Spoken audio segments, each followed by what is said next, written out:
Rádio Slovensko, Slovensku.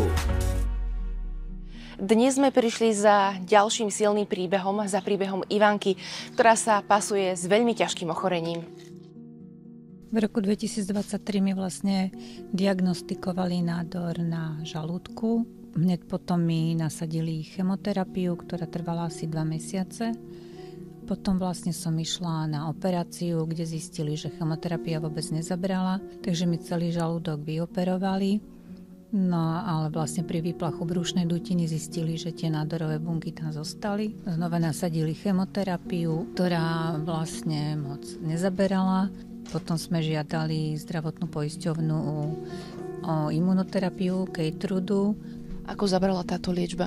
No práve, že po CT-čku, ktoré mi potom spravili, sa zistilo, že vlastne nezabera tak, ako by sme chceli.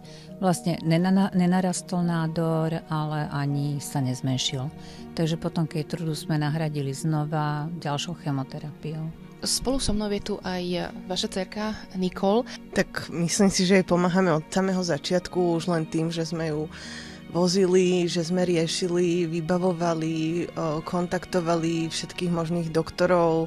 Ako využite vyzbierané peniažky pre maminu? Všetky využité peniažky sme doposiaľ využili na imunoterapiu a teraz, čo sa vyzbierali peniažky, tak ich používame na každodenný život maminin, keďže potrebuje či už lieky, rôzne výživové doplnky, nákupy, taktiež nájom, taktiež má ešte neplnoletú dcéru, čiže musí sa starať aj o ňu. Každá 1 koruna, každé 1 euro ide vlastne na maminin. Klasický, jednoduchý život človeka, ktorý zarába. Pomôžme Ivanke vyzbierať dostatočnú sumu peňazí na to, aby tu zostala pre svoje dcery čo najdlhšie a plnohodnotne. Rádio Slovensko, Slovensku. Každým dobrým skutkom vyladené.